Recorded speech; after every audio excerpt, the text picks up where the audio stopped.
The following has been brought to you by SJP World Media. You're listening to In the Corner with Benny Mac. Unfiltered, uncensored, and unforgiving. Here's the man in the corner, Benny Mac. 2023 has crept up on us like anybody would creep up on Crash Holly back in the day for the hardcore title.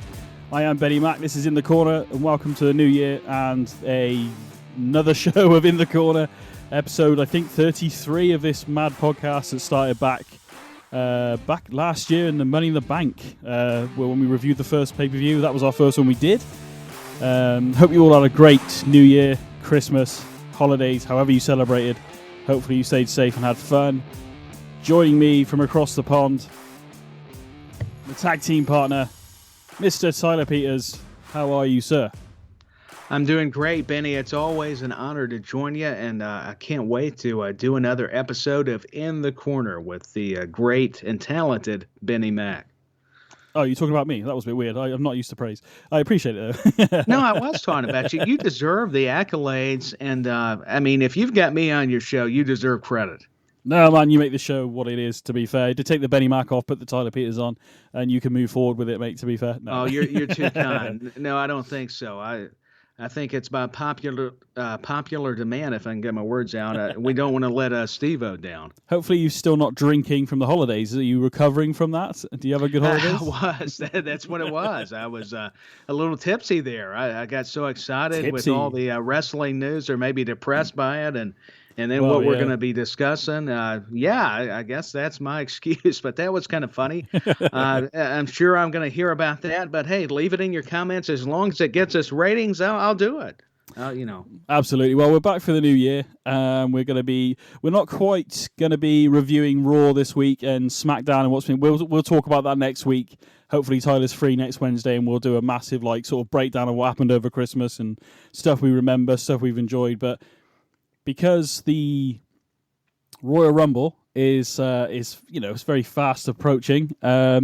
This 36th annual event coming up on the 28th of January. There we go. There's the dates. Just stalling for time there, Tyler. That's what you got to do. You got to No, you got the dates correct. You did a lot better than me, and I can't believe it's been that long, that many years. It's insane, isn't it? So but we thought we would look back at last year's Royal Rumble, and we'll get into that in a moment. But one thing I did take from that Rumble is how much certain people and characters and wrestlers have advanced from where they were then to where they are now. And there's a lot. So you can see by looking back at this, for me, myself personally, there's a lot of names in this Rumble, which we'll go through as we go through the names of the entrants. But yeah, it's incredible. How much people have evolved since January last year. So, but yeah, we're going to talk Royal Rumble. So, to be honest, Royal Rumble, I think I'm not going to say it's everybody's favorite pay-per-view, but I think for myself personally, I think for a lot of people, Royal Rumble is. I know WWE saying I don't want to be a shill, but it is almost like a second Christmas. To be honest, it is like looking forward to January, the end of January, to get that Royal Rumble going. It ranks up there high on my list as well. I think I look forward to the Royal Rumble annually, and I'm with you. I can't wait for this year to see any surprises or who's going to be eliminated. We kind of get to see who's going to be pushed, and you talked about it. The characters, we get to see more of their story progress into WrestleMania season. So Royal Rumble is a prime example of this. I've said this many times on other podcasts. So anybody that's followed Sai's work over the years and mine separately, whenever I talk about wrestling, my starting point for watching WWF at the time was I saw bits and bobs before this, but my real first time sitting down watching a show from start to finish was Royal Rumble 2000. And from that sort of moment on, I was hooked, and then especially leading into Backlash, as I've said before, that whole 2000. You got the fever. I definitely, man. Into the Invasion era, which maybe one day we'll do a short series of short Invasion podcasts or something, because I know a lot of people didn't like it. I personally enjoyed the storyline at the time. Obviously, my knowledge of the wrestling business, in terms of certain people and individuals, wasn't as much it is now, but I enjoyed it. So. I think there was some good parts about it. I mean, there's always going to be the positives and negatives, but I think the idea behind the concept was good. Yeah, absolutely. Yeah, it's just a shame, again, that's a whole different podcast, but the short version is very quickly is if certain contracts hadn't been as they were, we could have seen a lot more dream matches in that era than what we ended up getting. But that's what made it problematic. Yeah, it was and we'll talk about that for another podcast. You're so Absolutely, right. But yeah. all I was going to add, since we are discussing it, was the contracts with Time Warner. A lot of your stars like the Stings and Ric Flairs and Goldbergs and Hall and Nashes couldn't come over quite yet. And I don't mean to demean Booker T. I love those guys. But, I mean, that was your established roster, your stars for the competition for WCW. I will admit, I liked Booker T, but I've got more of an appreciation for him now looking back at that era than maybe I did when I was living it, in watching it as it was happening. So, but yeah, Booker T is up there with one of my all-time favorites, to be honest. So yeah, Booker T, it was so underrated, and he was one of the stalwarts for the latter days of World Championship Wrestling. And look at what all he's done in WWE. I mean, he still appears on a lot of their talk shows. They utilize him so heavily, and why not? He's ended up being one of the greats for a reason. Absolutely, yeah. The 6-time world champion or 5-time WCW champion. We could go there on. You on. go. There we yeah, go. What was it? 5-time. I can't say it as cool as Booker T. Nobody can, I don't think, to be honest. We could try. No, I don't think anybody can. I mean, before we move forward into the Royal Rumble 2022, it's hard to not talk about it, I think, Tyler. We talked about it a little bit off air, obviously, before we started. Whole Vince McMahon, I know you wrote, I'm pretty sure I saw an article that you wrote for WrestleBuddy. I think you did something similar about it. I did. I think it came out not long ago, actually. Did it? Did it not come out? Yeah, it was pretty recent, probably last week, because, this news was starting to break even last week. What we'll be discussing. So check out WrestleBuddy.com and you'll find I think, is it the weekly report? Is that what you're doing now? It is the right? weekly report, and we appreciate that, BenNy. And go check out WrestleBuddy.com. Got a great team over there, and a lot of new podcasts soon to come with articles. And the weekly report. So I was trying to be a newscaster. You can see why I didn't make it, but hey, it's the weekly report. I did what I could, but go check it out. No, it's good. But yeah, Vince dominated it. I mean, that was definitely our top story. How can you not talk about it, to be totally honest? It had to be. Exactly. Yeah. So, obviously, a bit today as the days progress, as we sit here and record now. I mean, we're recording now, and it's coming up to 7:30 for us. So by the time you hear this podcast, it's probably going to be about 9 p.m. for you guys. But it's been there's rumor mill has been flying today. Saudis buying WWE, and it's been absolutely. And I think the biggest shocker for me, and I'm actually really, I don't want to say gutted, but I'm really like this. As I was saying off air, I was saying about Triple H. We've praised Triple H a lot on this podcast about being the head of creative, etc. And he's absolutely I think he's done a stellar job so far. And anybody that's working with him, I have enjoyed what Triple H has been able to do. I still wanted to give him time because everybody needs that trajectory. Even if you're booking, you're over the content, you're over talent relations. But I have to agree with those sentiments. Triple H has done a very good job so far. I got to witness that at SummerSlam when they came to Nashville at Nissan Stadium. That's when Damage Control was born. Very cool. Bailey, Io Sky, Dakota Kai came back. So, yeah, that was the first without Vince and the inaugural one with Triple H in control. Yeah, and let's face it, SummerSlam is SummerSlam, and it was good. We had people come back, probably at the drop of a hat as well. But about a month or so later, you could really start seeing things starting to take shape. And then even actually 2 months later, Bray Wyatt's thing going on at the moment. We're finally going to see Bray Wyatt in this year's Rumble in a sense of taking on LA Knight and stuff. I've enjoyed that storyline. I didn't think, if you'd have said to me on just say, oh yeah, I'm going to put Bray with LA Knight, I was like, I didn't know anything about LA Knight, to be fair. I'd only seen him a little bit in NXT. I spoke to Cy, SJP World Media boss man, and he told me a lot about LA Knight, what he'd done in TNA and stuff. I was like, oh, okay, cool. So I was like, I had high hopes. And to be fair, mate, LA Knight, the mic stuff he's done so far that I've seen him do, I've totally enjoyed what he's been doing. Yeah, and all that kind of stuff. He can cut promos. I mean, the guy's got the gift of gab. He draws you in, similar to Bray Wyatt, just in a different I guess coming from a different perspective is what I was trying to add there and get my words together. But LA Knight, just like I said, had a tremendous following and career in TNA, also NWA before coming into NXT and now the main roster.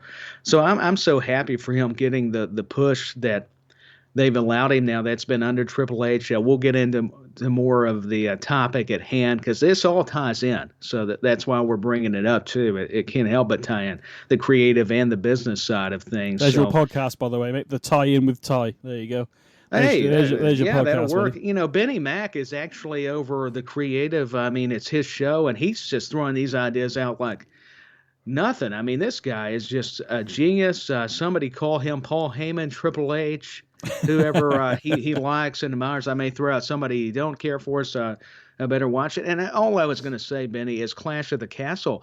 You talked about the months of Triple H's reign. You guys got that big pay-per-view or premium live event over there in Wales in the UK, and I loved it. You could start really seeing what Triple H's creative, his team, and what they were allowed to do. We saw Imperium. We saw Drew and Roman.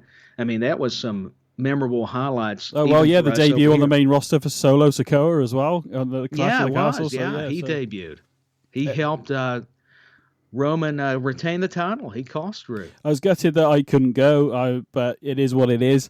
This leads into my next point. We'll move on. What I was going to say was Stephanie McMahon's obviously gave in a resignation. We were talking about this off air. I nearly called you Cy then. My apologies, Ty. No, that's all right. Hey, if only I could be like Cy. So that's a little disclaimer. We had booked Mr. SJP himself. Unfortunately, he's feeling under the weather and he's not too well, so he hasn't joined us for this, unfortunately, which would have been so cool to have the SJP World Media guy on, chat some WWE. He was at Clash of the Castle as well, so we could have got some. It would have been fantastic. We'll get him on at some point, hopefully, and we'll move forward with it. But the biggest blow for me today, I think, is Stephanie McMahon resigning from WWE altogether, not just from the role that she had altogether. I find that really perplexing. I don't know why. I mean, I don't know because I don't work there. We're only speculating on what we're seeing online and stuff, but I hope she hasn't been pushed out because this is a family business, I thought. I know it won't be for much longer by the sounds of it, but it always has been a McMahon thing, hasn't it? Since I've been around anyway. No, it has.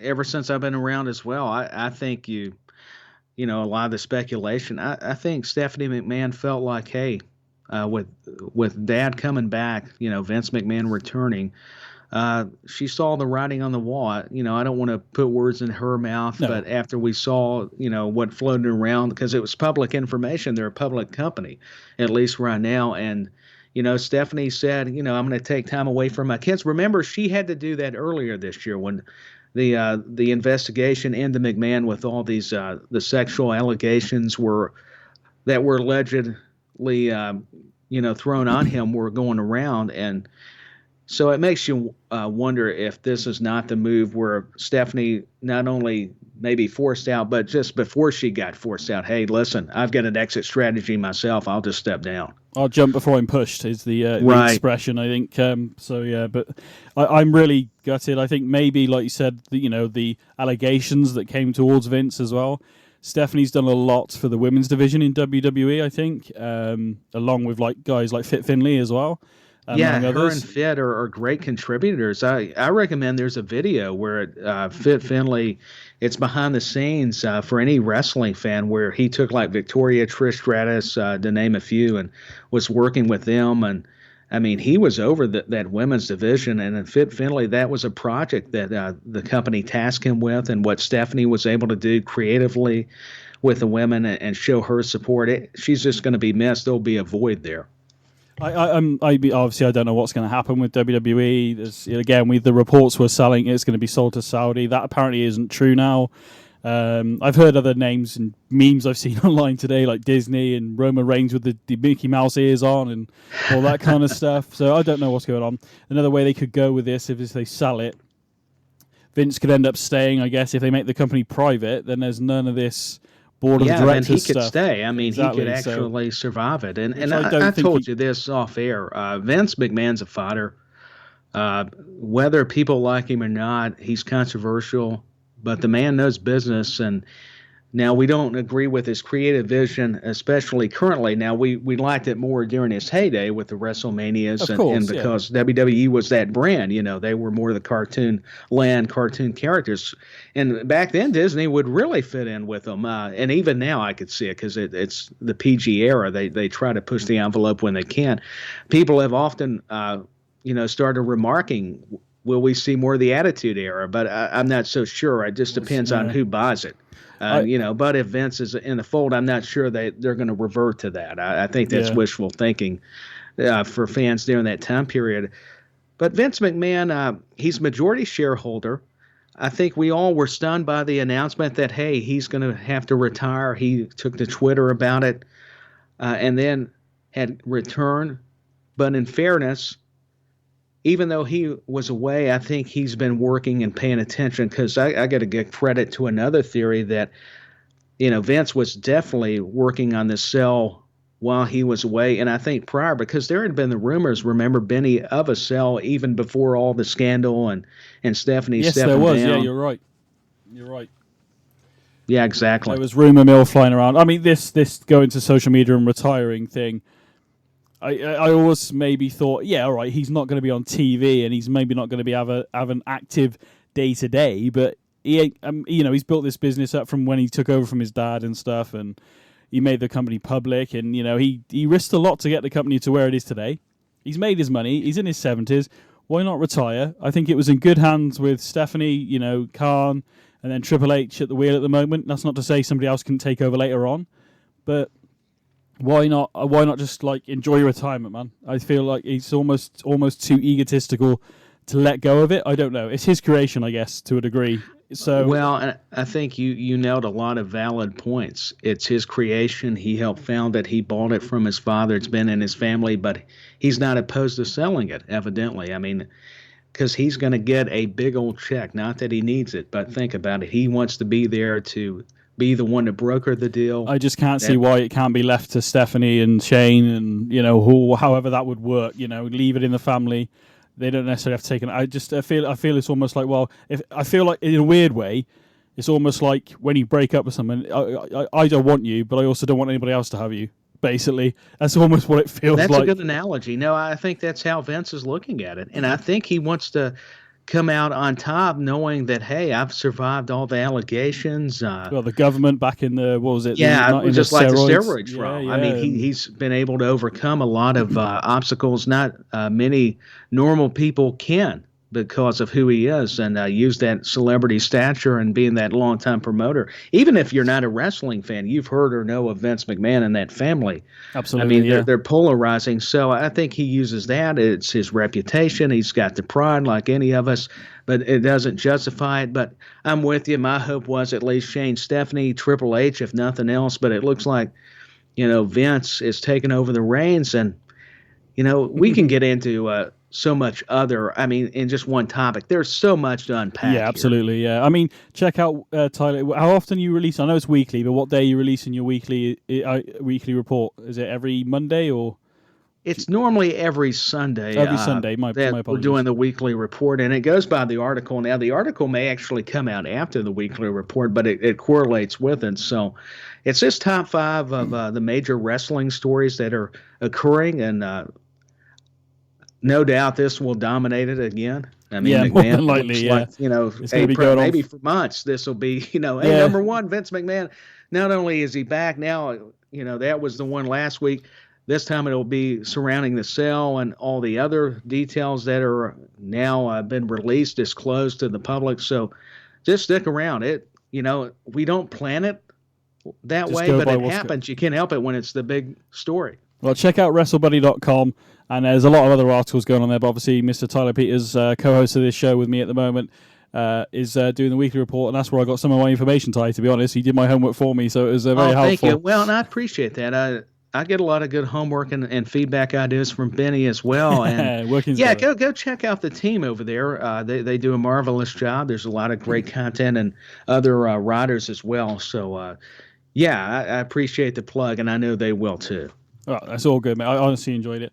We probably waffled on. We can talk about. We're going to be talking about this for the next at the absolute minimum, the next month, let's face it, it's going to be going on for a while. It's going to dominate the news cycles. I mean, I think I put that in the message to you inside today. How can it not? WWE is ranked up there with one of the bigger entertainment entities because, even though it's wrestling, it's always been viewed, especially with Vince. He wanted to be like the Walt Disney of professional wrestling. So it's been more sports entertainment, pal, if you know what I mean. Yeah. I'm sure we'll swing back around on this and we'll get back to the regularly scheduled programming next. On Sunday, I beg your pardon. But either way, Royal Rumble is coming up, as we already said. Let's get into the happy side of things. Like I said, I am worried about what's going to happen with WWE, but we'll have to. Me as well. See. But let's turn the frown upside down and smile, shall we? That's the plan. So we got this year's Rumble. It takes place on January 28th, 2023. I believe in the Alamo Dome. I think if I'm reading that right. So that's going to be interesting, to be fair. But we're going to go back almost a year. Almost, not quite, because it's January, where are we, 11th. So this was January 29th, 2022. It was the Dome at America Center. The attendance was 44,390. St. Louis, Missouri, hometown, obviously, of any wrestling fan will know. Yes, that's correct, Randy Orton. I watched it back earlier, Ty. What are your overall sort of thoughts before we dive into it a little bit? But not just the Rumble match itself, but what do you remember without looking back at it? What do you remember from this Royal Rumble last year? It was a solid show. What I remember, not just with the Rumble match, the women's Rumble match was also good, or at least had its good moments. I don't want to, say it was one of the best. That's hard to do, compete with all the Rumbles, past, present, and I'm sure future. To me, it was Seth Rollins coming out to the Shield entrance. Yep, that's on my list as well. Roman Reigns, that has to be a memorable flashback. And it's funny, we're talking flashback when it was just last year, but it went by so fast, and now we're into 2023. But that's one for sure. It's hard without memorizing everything, but that stood out. So that shows you something. Because of the history with the Shield, it's Seth Rollins wanted to challenge Roman Reigns for one of the championships, and I just think that match had all the story it needed, and those guys delivered a solid affair. The story they set out years later, the history between those two guys, it filled in the blanks for us. We didn't need to, because it was already there. The content was there. The meeting. Oh, it was. The meat was there, wasn't it? And when the Sierra Hotel, came up, I was like, oh my god! It was. And Roman's reaction was brilliant. And then just the whole crowd were digging it. The Universal. I was surprised at the time that the Universal title was being defended on the very first match on the card. It was different, but I think they were doing that to change it up and make the Royal Rumble feel special, because that's why we had the men's Royal Rumble match for the main event. And I believe when was the women's? Was it right after or kind of in the middle somewhere? I can't remember. I think it was maybe after that, or maybe so maybe there was another match and then it was the women's Rumble after. I got you. But whether it's the women's or the men's, I always think, because the pay-per-view is called, premium live event, sorry, is called Royal Rumble. It kicks off WrestleMania season. So for me, whether it's male or female, a Royal Rumble match should finish the show. I know titles are important and heavyweight championships are important and stuff. I get that, but this is setting up your next 2 months of shows, whether it be male or female. So for me, I've always liked having the Rumble last, basically. I think in 2006 they had it just before, and then I think the world title was defended after the fact. It gives it more of a significance, a special meaning, because that's the title of it. You mentioned it, WrestleMania season. Whoever wins gets the title shot, the opportunity of a lifetime. Why not make that even more special? Elevate not only your event, but the matches and the participants and the competitor who wins those bouts. Yeah, well, you're essentially, projecting who your man or woman may be coming up at WrestleMania, who the next person might be leading the company for a couple of months as champion, if not longer. When in Roman's case, obviously, where it was over 1,000 days now. It's been a long time. The guy is probably 2 years. I think somebody may have said, and I didn't realize it. I think it's been a couple years, and the Usos are following behind him with the tag team titles and this whole ordeal that's been entertaining with Sami Zayn and Paul Heyman and Solo and the gang. It's been remarkable, which I enjoy long title reigns. That's going to make it special for the person who takes it off of him. Yeah, whoever may be, like they could be a made superstar for the next year or two, definitely 100% by beating Roman. But that's we'll see what happens, I guess. I mean, at the moment, yeah, we I think will. The anticipation. We just got done celebrating Christmas last month, and I just love the surprise element of seeing who Roman's opponent's going to be, or seeing who's going to come out in the Royal Rumble matches. I think that's another dynamic that everybody enjoys, because you get a lot of returning superstars. You may get a superstar you didn't expect from a different promotion that maybe either signed or they just signed them for an appearance, or who knows. That's one thing that I've always enjoyed about the Royal Rumble concept itself overall. Yeah, it's always great to see, and like you said, the surprises and stuff are brilliant. One of my favourites to this day is still 2001, which I'm sure I've said before. But Hardcore Rumble in there at one point as well. But it was good. Yeah. I mean, in terms of this Rumble, like you said, I remember Seth coming out to the Shield music. That was a cool moment. Bobby Lashley becoming WWE champion. Now, obviously, there's an asterisk over that because of what happened in that match. But with Roman getting involved in the whole Paul Heyman thing, that was huge. Yeah, that had big implications. I'm glad you remember that one too, because that was very important to the overall storyline. Well, it led to Mania, didn't it? So at the time we may not have seen it, but we, that's what led to the unification at WrestleMania, which I think was brilliant, having the unification at WrestleMania. Did we necessarily need it? I don't know. Maybe we did. I think we did now, how the way things have panned out, but I think you had to put it on there because you had Lesnar and Roman Reigns, and it was unification, and you're talking WrestleMania. Why not? Yeah, I mean, I'm sure you were watching it when Chris Jericho became the undisputed champion, with the WCW title, which then became the World Heavyweight Championship, which was the former WCW title and NWA and all that. It's got a rich history, obviously. So then they did the unification with Orton and Cena, didn't they? A while back. They did. You would be correct. I mean, I've watched so much, Benny, that it's hard to recount, even though I've seen it. That's what's the crazy thing. Yeah. And now there was a lot of wrestling content then, but you think about it now, my goodness, there's so much about now. every night there is going to be some wrestling. I mean, looking back at the year, when I first heard about this unification, I was like, for goodness, really? But actually, looking back at some of this stuff ready for this, I'm not saying the WWE title fell out of favor, but it seemed, with Roman especially, it seemed like the Universal Championship was becoming more and more this is the title to have, because Roman's sort of, when it comes to championship matches and not losing and retaining and all that kind of stuff, and the way they've built up the bloodline, slowly and into what it is now. Yeah, you want to get into a program with him. Yeah. You wanted to be worthy because Roman was the guy. I mean, as much as I like Drew, and I even like Brock, you could tell this was the guy the company was building.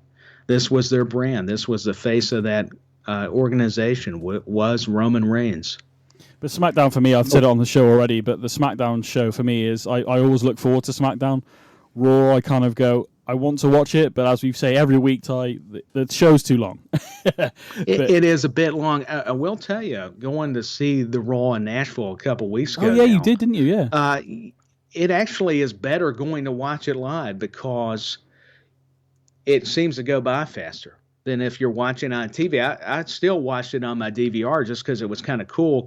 And then when you would see the matches or certain moments or backstage segments, you go, oh, I can remember, seeing that being right there, live. And it was cool. It kind of gives you a different perspective. So it's interesting how you can go to events like SummerSlam. That was a marathon. But when you're there, even though it was long, it was more fun because you had the crowd there. You were able to kind of participate, or not kind of, you were able to. And one more thing, going back to Roman Reigns, I didn't mean to say he is still the face of that brand. I had to catch myself there. It's but 2 years, my goodness, he can be, is, whatever he wants to be. But I think but going back, go ahead. No, sorry, I was just going to say, but I think because the Universal title, it is what it is, but I think he's made that championship And then I think he, like I said, they got to the point where that Universal title was becoming more of the title to have rather than the WWE Championship. So actually putting the title on Roman, they say about, the man making the title and vice versa. I think the title needed to be on Roman. Looking back at it now, at the time I didn't necessarily agree with it, but like looking back at it now and what they've managed to achieve with Roman, the Bloodline and everybody, having those titles on Roman has made it, you want to be the undisputed champion. Whether they keep it as 2 bouts or 1 bout or whatever they're going to do with it, if they do anything like that. It's added prestige back to it. I mean, which all championships should have. That's why I like Gunther as Intercontinental Champion. Yes, I think he's brought back a lot of that history that, hey, this is an important title. It's not just mid-card. I mean, it's underneath the championship, the main championship, but it's still something that should be respected. And he's a great fit for that. I mean, the guy's the in-ring general for a reason. I'm high on Imperium anyways, and I love how they preach that. Hey, even though we're in a sports entertainment world, we're here for the wrestling. Yeah, 100%. It's I haven't seen Raw this week actually. Now that we mention it, but I'll watch it later on. But I haven't either. No. I'm with you. There's so much that goes on, or things just happen to come up as they do in life, and I've got it on the DVR. I just need to go back and review it myself. Well, it leads into what's happening with Vince, and I think it kind of takes the spotlight off the entertainment side of things, doesn't it, to a degree? It does, and I think unfortunately this is overshadowing even when the product's good. Without meaning to necessarily, but it's a big part of the conversation. I mean, it's a headline topic, so you can't escape it because all the rumors, all the sites, all the news outlets are going to be reporting and keeping us up to date, which I want to be because, like with any news, this is a big,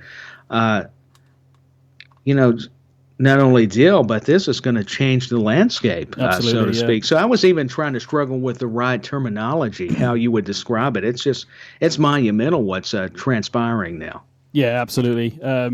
Like you said, we'll talk more about it in the shows in the coming weeks. But let's get back to last year's Rumble. So we remember a few things from there. I didn't remember everything, to be honest. I had to actually cycle either. through. I had to review it again. But yeah, we start off with the Rumble, then let's get into it. Something I didn't pick up the first time round watching this Rumble, Ty, was obviously AJ Styles is number 1, which is great. And he's at this point he's not long sort of, him and Omos are no longer a team sort of thing anymore. And I always put AJ Styles as almost like a Shawn Michaels. I've always thought that. Then when he had Omos with him, that's a good comparison. I always thought like Omos was almost like the Diesel to his Shawn Michaels to a degree when that was going on. But what made me chuckle was AJ Styles comes out at number 1 and he actually does the Shawn Michaels pose in the entranceway, which I didn't actually see the first time watching it. So it did make me have a little smile on my face, to be honest. You know what's astonishing? I even watched that back and still missed it again. Oh, mate, go back and it's just a little thing, but I was like, oh, okay, because obviously anybody that's a WWE fan knows Shawn Michaels won it from number 1. So, putting that pose, maybe I was thinking, hang on a minute, is AJ going to go the distance here? That's what I love about it.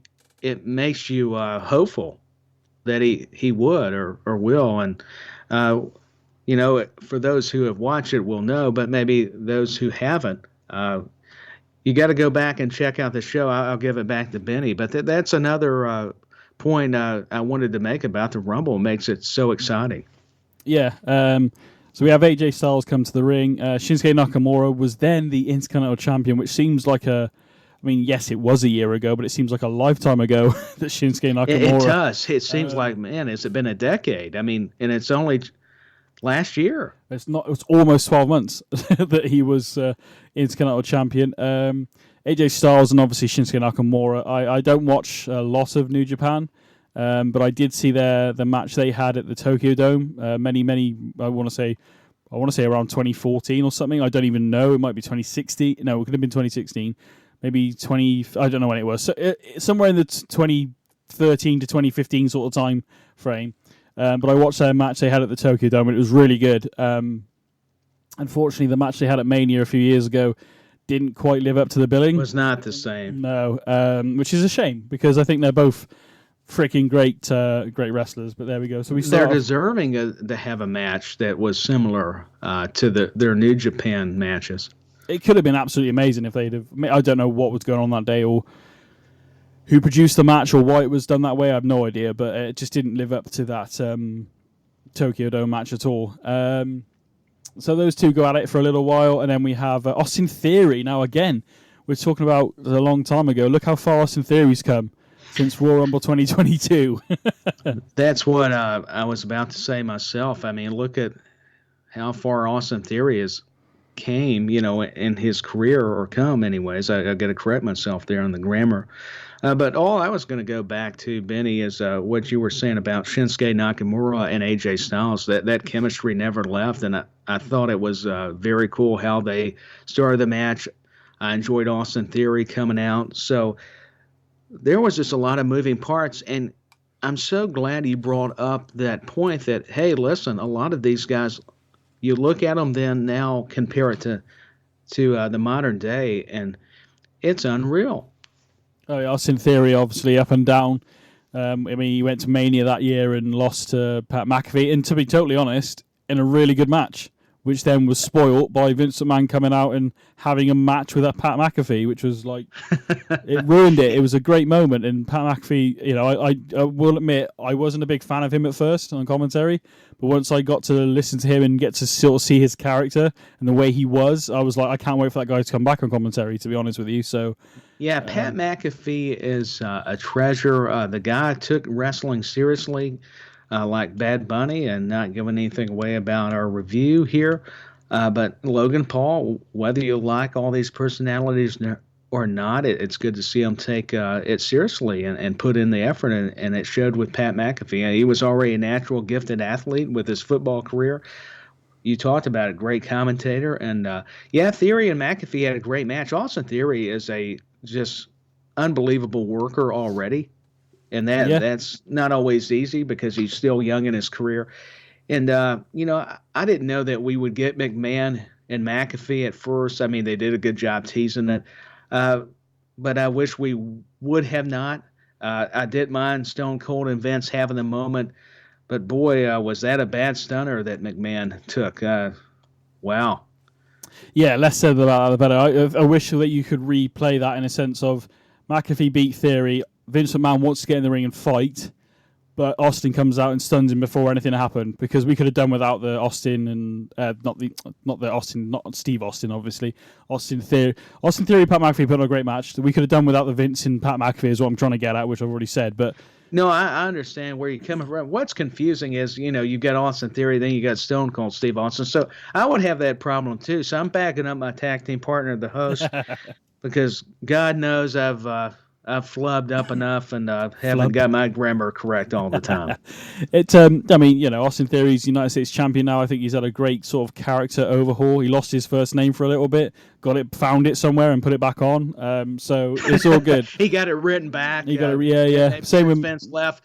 Now, if Vince comes back, he says he's not going to get involved in creative, but is he going to take first names away? Yeah, how long before he sort of, do you know what I mean? I can see it happening. And that's what worries me more than anything, to be honest with you. I appreciate everything Vince McMahon's done for WWE. I love the company. I love watching it. I enjoy watching it. But let's move past it and move forward with other people. Let's give them a chance. And I think what we've already said to the top of the show, Triple H's done a great job so far. Is it all perfect? No. Could it still be better? Yes, it could be better. But I think it's a lot more better than when Vince was there and dropping first names and all this other BS. Let's just say Triple H has at least upgraded at least the in-ring product. I'll say that. Yeah, and I think that's what's important, to be honest. Not just that. Mm-hmm. The backstage stuff makes sense to what's going on in terms of storylines most of the time now, whereas before we had random bits where somebody just talked to each other and it was like, okay, where's this going? And it felt you were left more confused. Yes, whereas now it seems more coherent. On SmackDown especially, we've seen stuff with the Bloodline, and we've had snippets of what's going on backstage with Sammy, with Roman, with the Usos, with Solo, whoever, and so and then it all comes to a to a head or a crescendo at the top of the show or somewhere in the show. So we've seen everything build up to this point where they're now in the ring. So it makes more sense. Whereas before we had, tails being pinned back on midget bloody freaking horns or whatever the frick that guy was. There was a lot and don't get me wrong, stuff. WLC was good fun. I'm not going to dispute that, but there was some real random shit. It was entertaining. Speaking of another entertaining aspect, Johnny Knoxville. I wasn't crazy about Knoxville coming into WWE, but I must say, him and Sami Zayn's match at WrestleMania. Loved it. I'm more of a traditionalist. Yeah. I got to be honest with you, but I even liked that one. I was finding myself laughing. It was all the through entertainment match of the night. It was a comedy aspect. It was what it was. And it wasn't bad. I wasn't laughing, making fun of the match. I was laughing because I was enjoying what they were doing. I mean, I'm not familiar overly with Jackass because I know what it is, but I never really watched it. My other half, who doesn't really watch wrestling, knows who Johnny Knoxville is because she used to like Jackass. So when that big hand came out of nowhere and slapped somebody in the face, she was laughing around. I mean, I laughed at it because it was funny, but that got the reaction. But then when she from your other half. But when she explained what they used to do, and I was like, okay, so that makes so it's you got something for the wrestling fans there, and you got something for the Jackass fans there. So. The mousetrap table, the mousetrap, Wee Man doing the bloody like the body slam on Sami Zayn. We're laughing already. It was great. I mean, when I saw Wee Man pick up Sami Zayn for the scoop slam, it reminded me of Hulk Hogan and Andre. I know that's completely different. Did. Yeah, it was like they were trying to recreate the WrestleMania 3 moment. Exactly. When Hogan slammed Andre. And people loved it. And don't get me wrong, that's one of those matches I have gone back and watched. Weirdly, even Pat McAfee and Austin Theory I enjoyed up until Vince gets in the ring, and then the rest of it's whatever. But leave it to Vince. He just had to have that match, and Pat couldn't get any offense. I mean, heaven forbid. Of course not. He may, I don't know that he even got any. I'd have to go back and watch it fairly. That Stunner, to be honest, he would have crumbled. Like maybe he tore both his quads again, like he did back in the 07, was it, in the Rumble? Yeah, that was another Royal Rumble memory. Yeah, Vince tore his quads, even run out to the ring, but he wasn't going to sell it. He just sat down like he did. He just like, I can still order you. I'll do it. I'm going to sit down and do it from here. He's like, come on, start the match, pal. Come on. Your Vince McMahon is very good, by the way. I'm going to have to get you to do some like promos like in the corner, listen to it in the corner, Vince McMahon's voice. Pal. Yeah. Let me tell you, I'm back. I don't let a sexual investigation. I'm the genetic jackhammer for a reason. Okay, this meeting is adjourned. Triple H, get over there. You're still in creative. Stephanie, I love you, but now Daddy's home. I don't know. That was good. Creepy at the end, but good. Well, it was. And knowing Vince and Stephanie's relationship, even the backstage segments, I mean, that would be Vince. Because remember, he did the ones where it was Eric Bischoff and Stephanie kissing for the Halloween one. I mean, he's had her lip lock a lot of the talent, and it has to be uncomfortable, but Bruce Pritchard has verified. Vince will even say, he's like, come on, get in there. I mean, it's very uncomfortable. I can imagine, yeah. Anyway, moving on. I couldn't help it. No, it's a tangent for another day. But we're at number 4 in the Rumble, and Mr. Robert Roode, or I can't call him Robert Roode. I don't like it. Bobby Roode came out. Somebody who I think personally I enjoy in the ring. We need to see more of him. We haven't seen much of him. I think he might be out injured at the moment, actually, which is why.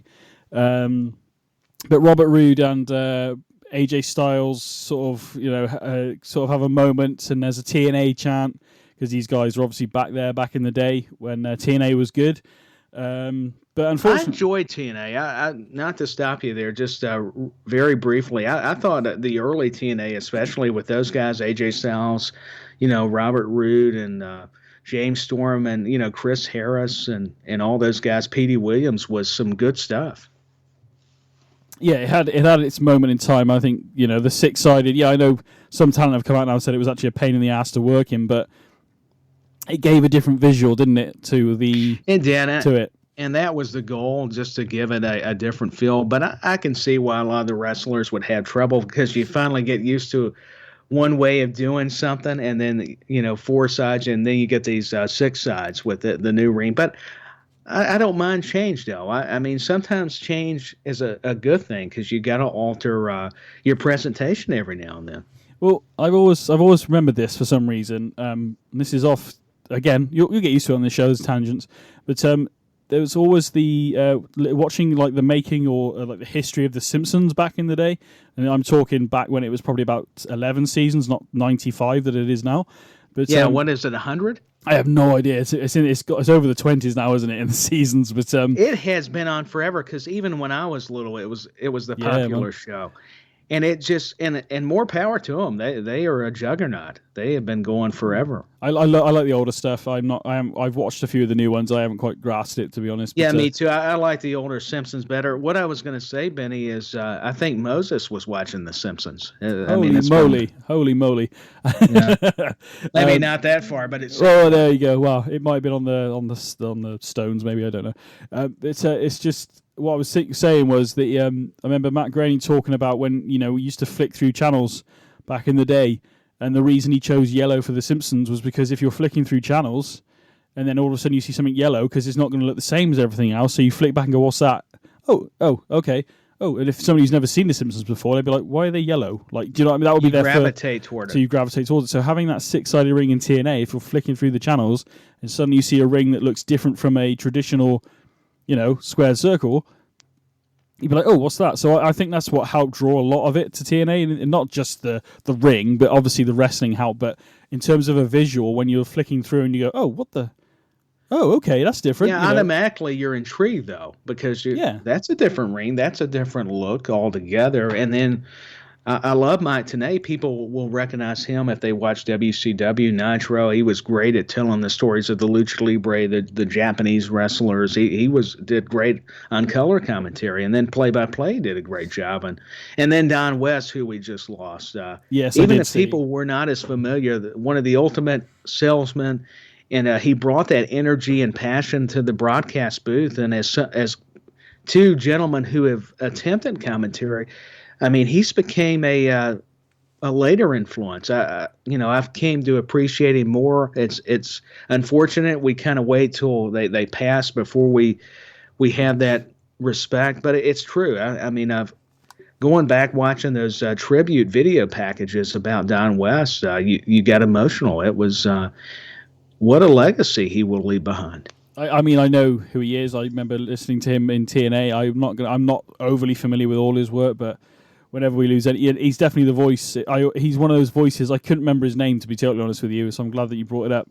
But when you hear it, you're like, "Oh, I always go TNA dude." I can't remember his name because I'm terrible. But well, sure, yeah, because he was one of those important voices along with Tenay. I mean, he was the guy that, when Elix Skipper was doing the move off the cage, I mean, he was the guy with the energy. So yes, yeah. Even if you didn't know his name, you knew his voice. It gave almost like a JR is JR, but like the emotion, JR. But the emotion that my favorite clip of all time.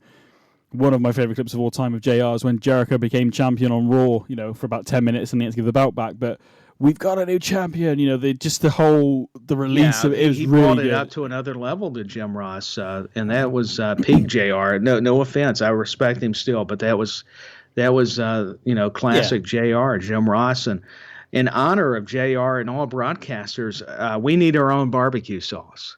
I'm waiting for it. Well, you being from where you are in the world, I think you probably make a better barbecue sauce than I could. I could probably do it. I can do some kind of Tyler's Tennessee barbecue sauce. Tyler's Tennessee. There we go. There we go. That would be terrible. That would definitely the stock would go down. Instead no, I don't believe that at all. But yeah, where do we get to? I'm confused. We have so much tangents. I know we're just going. I mean, you say about we can't help it when you start talking. Absolutely. Then it brings up other things. So forgive us, folks. This is part of it. Like BenNy said, it may be tangents, and then we'll finally reel it in and get back to It's the first show of the new year. I wanted to give some people some good content, so it's a longer show for the first one of the new year. It's extra content. It's more. Hopefully, people enjoy it, which is all we can hope for, really. So, I agree. Okay, you said about the commentary quickly. I mean, I've only commentated on about 8 matches, to be honest, and all with Mr. Cy Powell. I'm gutted that it didn't take off, and we understand it wasn't us that was the problem. There was something else going on, and that's what they told us. Hopefully that is the truth. No, basically they released some of our footage, and our voices, the person who edited it, didn't balance the video correctly, the presentation correctly, so you can barely hear us on some of the stuff, and it's really annoying because we put a lot of effort into trying to do it justice. But there we go. When it comes down to a lot of the editing part of me, and I know that's difficult to do. It's not easy. So I'm not saying of this course to be disrespectful, but I'm supportive of you both, and I would love to hear your commentary. And hey, hopefully you will get to do it soon, if not later down the road. We'll see. I only know one company over here, so and if they don't want it, they don't want it. So that is what it is. Anyway, get back to the Royal Rumble because we're already on number 4, Ty. We've got a long way to go. We do. Have a long way. We're already over an hour into the program. AJ Styles, and Bobby Roode have a nice like a moment in the ring. They sort of go out a little bit, but to be honest, Bobby Roode doesn't last long. AJ Styles eliminates Bobby Roode. And again, talking about a guy that's gone from sort of strength to strength, he says easily. Ridge Holland, number 5. Obviously, he's in with the Brawling Brutes. Although that seems like it might be, I don't know what's going on there at the moment, but we'll talk about that another time. I'm not sure either, but speaking about Ridge Holland, I mean, that's another prime example. Look at his trajectory. I mean, that's a classic illustration. I mean, unfortunately, he was involved with the Big E incident. Well, that's always going to give him a bad look. And I've even heard people in the UK voice their displeasure. And I know mistakes happen. I don't want to condemn him. Unfortunately, it was bad with Big E. And I just, evidently he was able to rebound when talking about Holland. But I hope it's not too much of a black mark. Unfortunately, that'll stay with him, and that'll be on everyone's highlight or video package. However, I'm glad to see the upside. I actually caught Ridge Holland in NXT, and I knew this guy was going to be a star. I mean, he had the look of a big, strong guy, and I think played rugby, came from that background. Yeah. So you got to be tough. I mean, you know better than me about that with rugby and all the sports over in the UK. And so I'm very happy for him to be with, Drew McIntyre and Sheamus and Butch, Pete Dunne, however you want to call him. And, Brawling Brutes, that's helped him. Yeah, and I think there's, there was a bit of worry to begin with when you see him do like a belly-to-belly with somebody. And it's just like, oh God! And then, but no, he's improved immensely. Unfortunately, as we've already said, Big E got injured. Unfortunately, these things happen. I understand Big E is recovering. They do, so, and it is sad. But like a lot of people have said, wrestling's not ballet, and that it's the unfortunate side of things. Yeah, well, you show people that say the F word, and you're like, you clearly don't know what you're on about because, get in a ring. That's what I say to them. No, you don't. Have you seen Sheamus's chest after a Gunther match or seen Drew McIntyre? Exactly. I mean, he could even dominate the match, and the guy's got more battle scars than even his opponent most of the time. Oh, yeah, Sheamus lays it in. Rich Holland comes in at number 5. AJ actually eliminates Shinsuke, who came in at number 2. So AJ actually...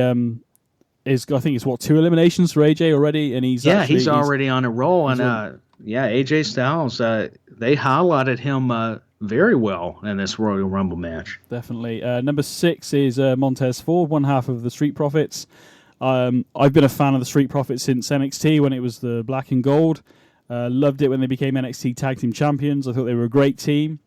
I still yet to feel like we've yet to see the best of the Street Profits.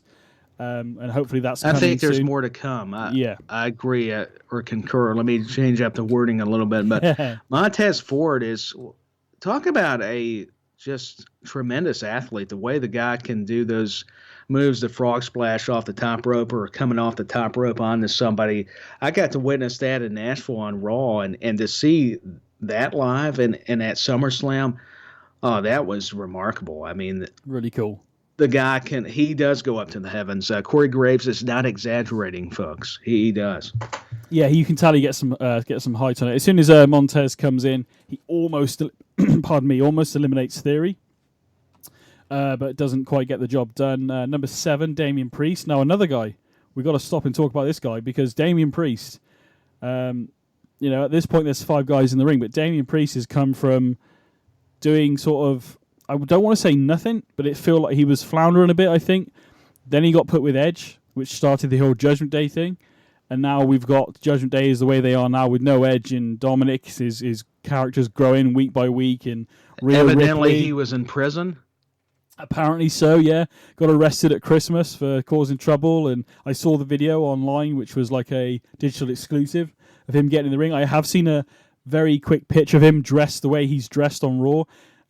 If he's not going to be looking like Eddie Guerrero by the Rumble, there's so many parallels to sort of, and there's also been a meme of Razor Ramon and Dom Mysterio. I saw that. Yeah, maybe he's a good hybrid of Eddie and Razor. That'd be quite interesting, wouldn't it? To be honest, it would be.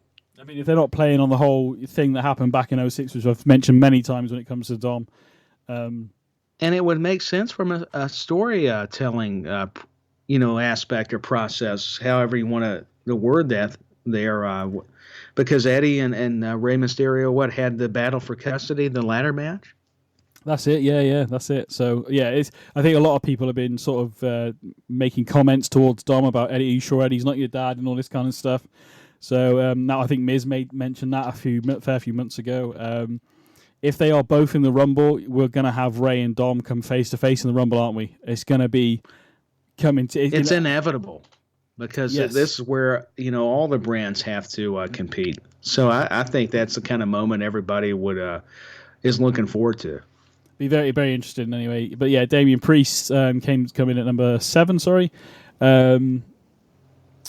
Number 8 was Sami Zayn, and again, look where that guy's from. If we go from number 7 to number 8. I mean, Sami Zayn, the bloodline. I mean, the guy has just been on a roll. Damian Priest, going back to him, he got that rub from Edge like you talked about. So, and this was back when Zayn was doing the conspiracy theorist kind of act, and I enjoyed it as well. I adored it. I think Sami Zayn is he's so good. He's so creative. 100%. I mean, I didn't realize just how good he is in these different roles. A guy he's masterful.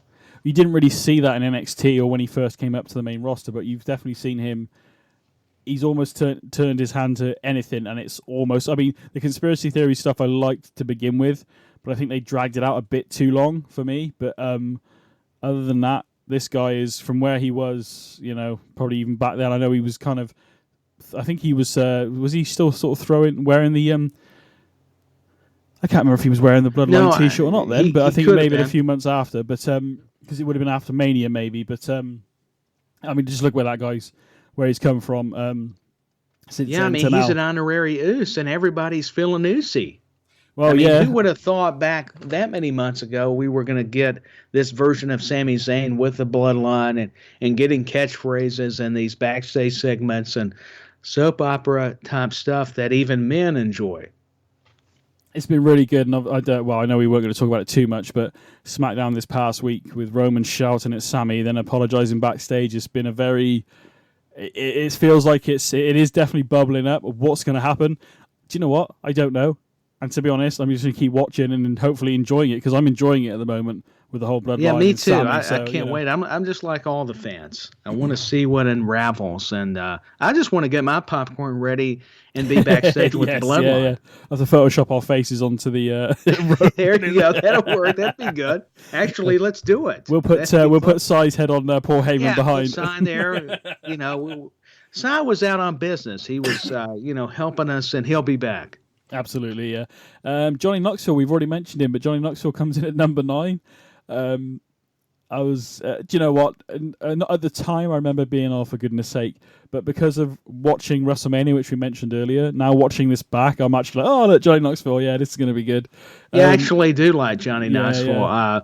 And it was entertaining because he got in there, he was mixing it up with AJ Styles, and Styles just dominated him and all the wrestlers, which they should have. And then Montez Ford, speaking of him, does that frog splash. So it was very funny. I mean, Johnny Knoxville, just his facial expressions, his entourage, or whatever you call them, it was just epic. It was, yeah. I mean, AJ sort of, Johnny comes in and takes down Sami, then AJ and... AJ sort of lays out Johnny, then Montez Ford hit the splash, which you've already said. Then Sami does eliminate Johnny, but while he's shouting at Johnny Knoxville, AJ Styles throws out Sami, so another elimination for AJ Styles here. It was perfect, where Sami thought he was getting one over on Johnny Knoxville, it gives other competitors the opportunity. That's why you got to be so careful when you're near those ropes. I think it was looking back at it now. At the time, I was like, "Oh, whatever." But now I enjoy it more because of WrestleMania, like I've already said. I think he was in the ring long enough, but not too long. It was in there just enough to, okay, that was funny. Let's move on to the next of whatever's going to happen. Things are falling off my shelf, ladies and gents. Foreshadowing Mania. I'm with you. Don't worry about things falling off your shelves. I could have dogs barking. I could probably be rocking in this chair. Who knows? BenNy's going to have to go. Man, speaking of editing, this guy's there a we pain. No, I don't edit anything anymore. What's the point? We're going to go live one day. So what's the point? No. So, hey, it's all no holds barred. And I'm not talking about the movie with Hogan. I'm talking no holds barred. I've never seen that, so moving on. Number 10. I just thought I'd throw it out there. Some random thing that nobody's going to... I'm sure somebody's seen it. Other than yourself is what I'm getting at there. Number 10 is Dawkins, the other half of the Street Profits. Good to see the Street Profits in the ring together, I guess. Dawkins doesn't last too long, I don't think. It was cool. I mean, there wasn't a great deal. I will say, as much as I've enjoyed looking back at this Rumble, it's apart from maybe the Johnny Knoxville thing so far, it's felt very. It's in a weird way of saying it. It's felt very constructed. Now I know you've got to construct a match. There are parts of this Rumble that don't feel natural to me. Whether that's come across to you, I don't know. But we do have long periods of kind of nothing really happens. Do you know what I mean? And I know I did notice that. I'm glad you brought that up, BenNy. There was a lot of waiting in certain spots, especially when the 10 countdown ended and you got a new competitor coming out. Used to Rumbles, they would keep the action moving a little bit. It did feel slower, didn't it? I don't know whether it's me or obviously it did. yourself. And not that it doesn't need to have its moments where it's methodical, because you got to remember they got to be in there. What was it, an hour or longer? And so you do have to rest, and pick your spots wisely. And that's just psychology wise.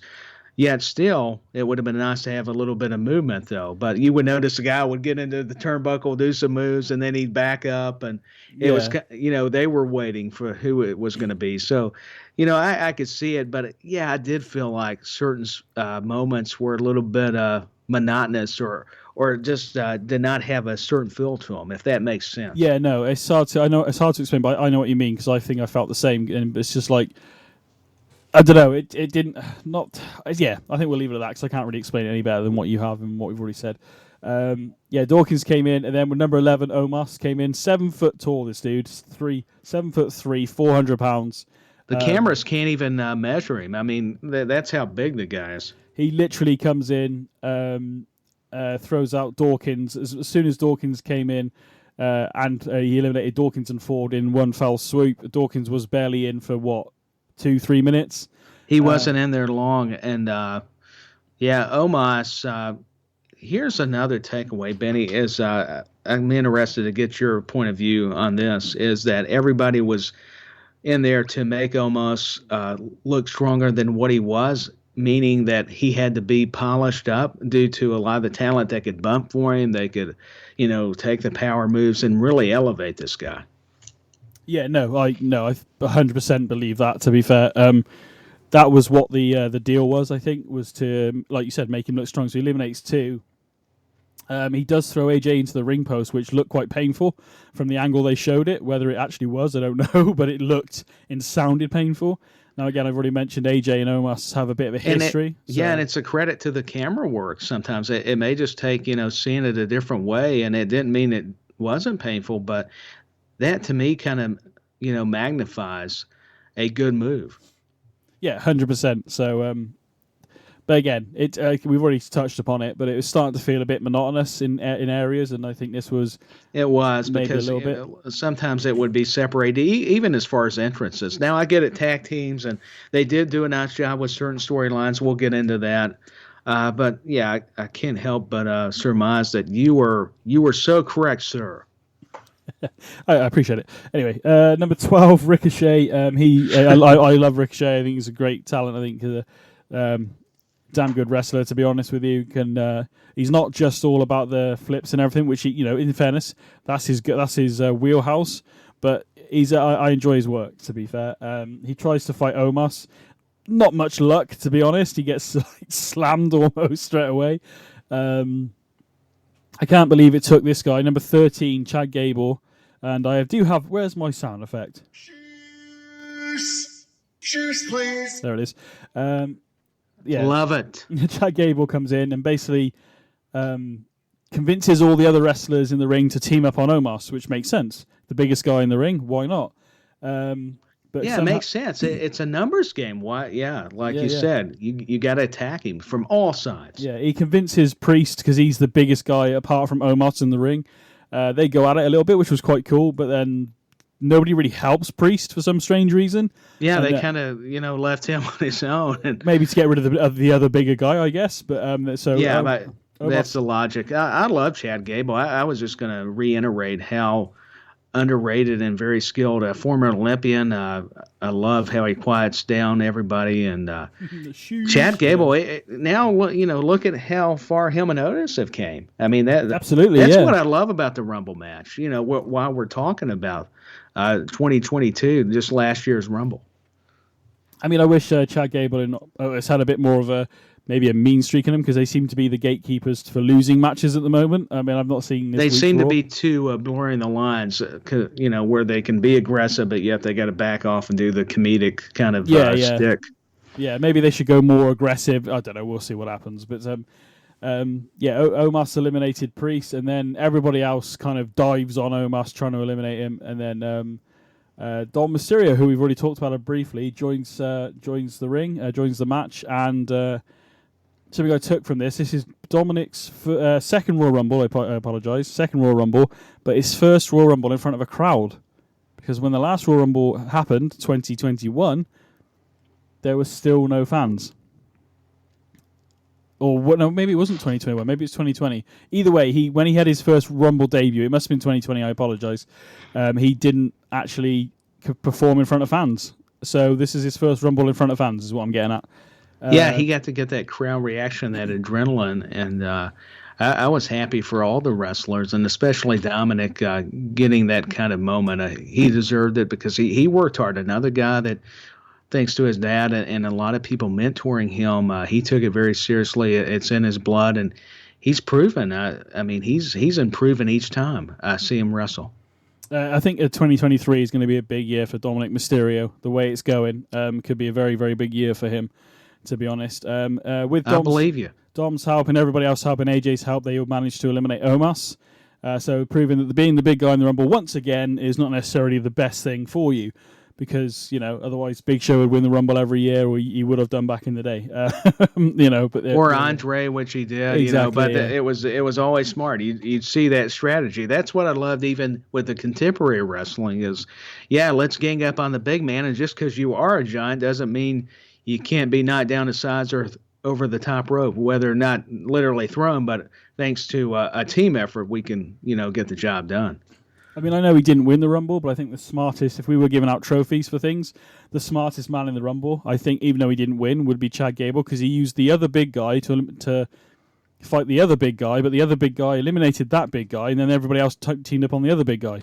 So actually... Well, Alpha Academy, I want to get my diploma there, because you said it. He's very intelligent, and I think because he was keeping everybody quiet with what he says, you played it, that's what helped everybody think. So he had it pre-planned, he strategized, and Chad Gable, can't say enough good things about him. I mean, seriously, I mean, Otis fighting the big guys and him taking on guys that were manageable or where he could find a weakness.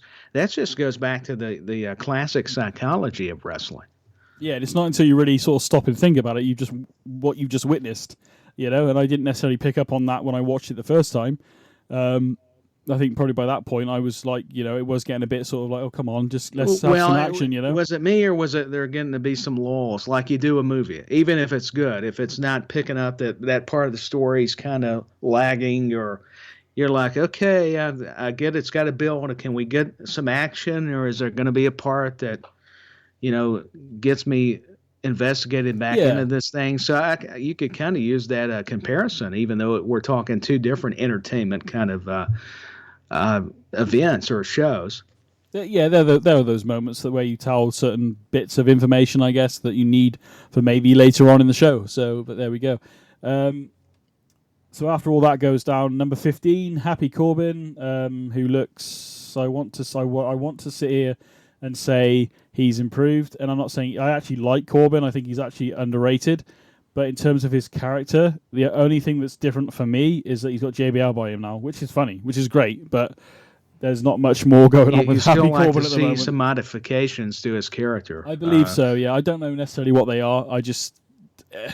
I like JBL being around, and I've enjoyed his stuff. I enjoyed the poker game thing they did a few weeks ago. But it's just... Oh, that was good. Yeah, but it's just... Happy Corbin has almost like, I've got a new outfit. He needs to be aggressive. I think that's like maybe Gable and Otis. That's a guy that needs the volume turned up on him. Yeah, 100%, yeah. How that manifests itself in the next year, I have no idea. Hopefully he can be better. I liked the Lone Wolf Baron Corbin. I just don't think it was quite there. So now with his experience and his that he's got now, maybe it can be. Yeah, and with JBL, I mean, come on, JBL. You were part of the APA. Give him a little bit of that. Yeah, why not? Imagine JBL and Happy Corbin doing like a high-end protection agency or something, It would be something different, wouldn't it? That would be good. I mean, I'm being this, or saying it truthfully. I'm not being anything. I'm not going to be a part of it. That would be a joke. That was funny. Bad transition, Tyler. But no, I would like that. I think, hey, try it. It may not be good, but you don't know till you try, right? Or maybe they could do it in a way where the person pays them for protection, but they only pay them, and they're only paid till maybe like 8:30, say, and then at 8:31 they start getting beat up, and they're like, "Nah, we're off the clock now," and walk away. So they'll still be bad guys, but they've taken your money and then let you get beat up. So it could be something. Why not the high-end protection agency? Perfect. I mean, that's the way you need to book it. BenNy, take care of their creative for them. I don't know about that, but it's just these things. That's taken me months to think of. Ty, I've been. As much as I like Corbin and I think he's underrated, I just haven't dug this fresh coat of paint hasn't quite dried or even been put on properly. I don't quite know what it is. Well, I think what we've talked about before, BenNy, on In the Corner on past episodes with the Corbin JBL situation is that JBL is more of the fresh coat of paint instead of Corbin, even though he's a big help. I feel like, because I do this when I'm watching it, I'm more of the JBL fan just because he's had so much years in the business and he was established and he is the star of the Hall of Famer.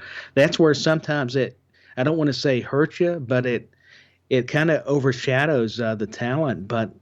And maybe that's why. And because of we're not getting the character changes you were alluding to, we need to see more of a different Corbin.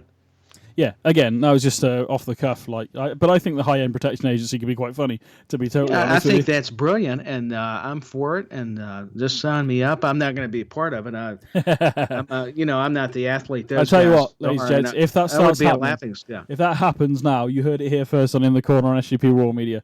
And I want some royalties or something. I don't know. You will get some, and they'll be very comedic. I'll have to be the guy hiding. Okay, help me! They're coming after me. Somebody please, and then I get beat up, and I'm just left laying, and BenNy gets all the money. That sounds good to me. Why not? Happy Corbin comes in. He eliminates Ricochet pretty much almost instantaneously. Then we sort of go back to that sort of monotonous. There's a few good moments, but generally there's not a lot going on in the ring, apart from I'm trying to get you out, but I've not got you out yet. I mean, I don't think there's anything else happened there for you, but not for me. No, there's not much. That's why I don't need to add a whole lot. You said it. Just feels like we're kind of waiting for the next guy. Yeah, we basically are. That's where we've reached to this point in this Rumble. We are literally waiting for the next person. We're like, here, let me kick you in the corner, and then let me do one big move, and okay, I think it's about time to see who's coming out. So let's do this. Let's wait here because we're anticipating too. I mean, I can see that happening. Yeah, or they're just tired and they're like, okay, we need a break here. I mean, just get a headlock. Yeah, I mean, in fairness, is it 10, 9, 8? Okay, it's 3, 2, 1. Here we go.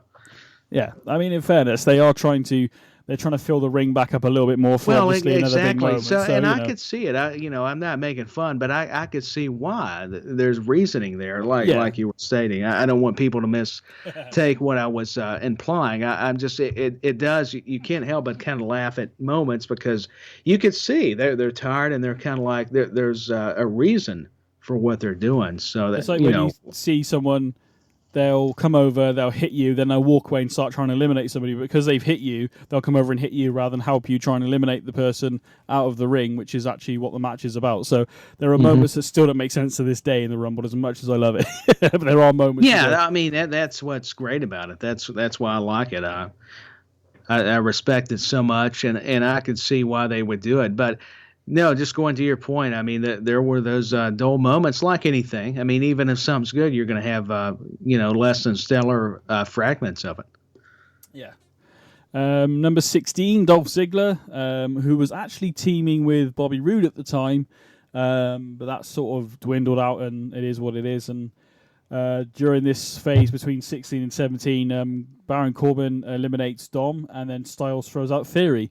Again, another elimination for Styles there, who's probably got the most eliminations in this match so far, to be honest. Yeah, he's a machine. I mean, he can't be stopped, at least so far. Yeah, number 17, I'm always a Sheamus fan. In 2012, he actually won the Rumble in 2012 at this in the same city as well, back in 2012. But before Sheamus can get in the ring, AJ Styles actually eliminates Rich Holland, which then gives Sheamus motivation to go after AJ Styles, which again makes sense. So he does. It does. Yeah. I mean, it's a storyline. They were programmed because of Ridge Holland, their association, the Brawling Brutes, and that gave Sheamus all he needed. You said it, motivation, and you don't mess with a guy from Dublin anyways, but AJ Styles was going to, and I thought it was good. I'm glad how they implied that, as they should, the storytelling and the storylines. Simple but effective, basically. Mm-hmm. I love the Irish curse, sort of, it's kind of like picks him up for like a rock bottom S, but then slams him on his knee. I feel like that should be a finisher. I actually really like that move. If I'd have actually maybe progressed in wrestling, maybe I could have used that as my finish. I actually quite like that. I think as you work on somebody's back and then hit that 1, 2, 3, boom, done. And you finish them off. I love an Irish curse. I just don't want to be cursed from somebody from Ireland, but I love it as a move. You don't want the Banshee coming at you. No, you don't. Oh, goodness gracious. That's a different podcast. I'd actually forgotten about this guy, and I think he ended up getting injured, didn't he? That's why he's been off TV. But Rick Boogs. He got injured. Yeah, at WrestleMania, remember? It was against the Usos, I believe. That's and he did. Yeah. Didn't he start off doing the Old Spice adverts for WWE or something? He did, and they were funny. I mean, he would do the Old Spice. And he's got the great charisma, the personality. And then with McAfee was perfect for doing their matches because he danced on the table. It was when Nakamura and Rick Boogs were a team. And, that theme and stuff. So it was always funny because Michael Cole would go, Pat, you're going to have to get down. Yeah. He does it in the actual Rumble as he starts to dance on the table. It's brilliant. What was I going to say about Rick Boogs? They say on commentary because he's got his hair cut short now. Because beforehand he had long hair, and he's almost like kind of like an Elias looking person. Yeah, he is. He's that's not a bad comparison because both guys are jacked and strong guys. And they did say that Rick Boogs, for those who don't know, is one of the strongest guys on the roster. And you could tell, man, he picked up Gable one-handed and press slamming him and.